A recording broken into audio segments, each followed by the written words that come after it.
ngayon nga guys, si Solina daw mag-intro para sa akin.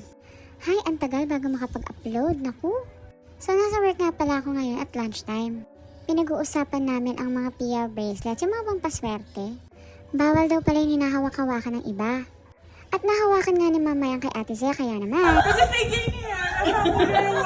Ay, luglugan kayo mo. Wala, hindi ako niya muna. O diba tuwan-tuwa sila? Thanks Ate Shane sa PR bracelet. So ayun nga, nahawakan. Kailangan hugasan. Yung nabili pala ni Ate Zia nagkataon na fake. So pag hinugasan daw niya, lalong mahuhupas. Charis! Shoutout Ate Zia. At ayun nga, pauwi na naman kami. At naisipan namin na magluto ng spaghetti. As usual, si Reggie ayaw na naman magpa-video. Namiss kasi namin ang luto ni Reggie ng spaghetti, guys. Sa mga hindi nakakaalam, si Reggie pala nagluluto sa amin. Noon pa man, hilig na niya kasi magluto.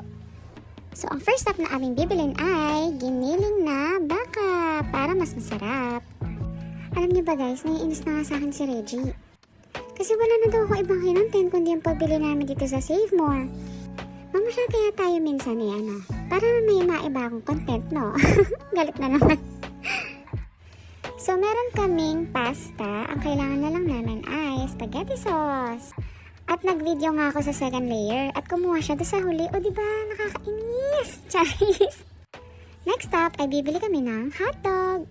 Tender juicy ang gusto namin sa hotdog kasi mas malasa siya kumpara sa ibang mga hotdogs. Napasakto pa na kung kailan namin gusto mag-spaghetti ay na-10 second year anniversary sa amin ni Ate Ann. O diba, may celebration again. At ayun na nga, bibili na kami ng gulay. Naku naman, napakatagal pumili. Parang alam na binibidyohan to. Bilis, naku! Buti na lang talaga at pogi to si Reggie Boy, no? O ayan, close up. O diba? Next naman na bibilin ay bell pepper. Naku guys, excited na ako. Kung mapapatikim ko nga lang sa inyo itong iluluto ni Reggie na to. Naku, ang sarap. Walang sinabi ang ibang mga spaghetti dyan. Oo, kay Jan. Charot! Kukuha rin kami ng Wilkins ni Soleil para sa kanyang milk. At dahil may pasok na ulit sila Sky, bibilin din namin siya ng for everyday na baon niya. Biscuits. So ito, nag-iikot-ikot si Reggie kasi hinahanap niya yung cheese. Tinatawag ko siya dito pero hindi niya ako naririnig. Kasi nandito lang naman sa aisle na to yung cheese. Ito yung cheese, Reggie boy.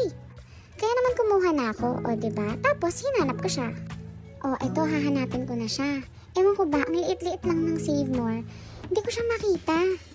Malamang yung naghahanap din ng cheese, hindi niya kasi alam na nakita ko na kung nasan. O diba sabi sa inyo nakakita siya, Danes.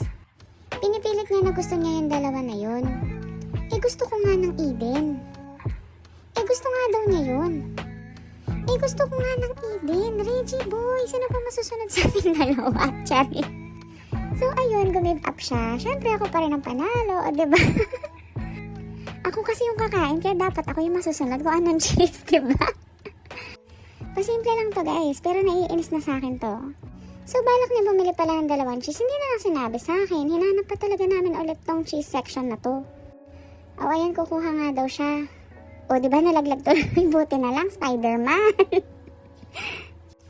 At ayun na nga, syempre bibili din kami ng mga ibang pampalasa sa iluluto niya ng spaghetti.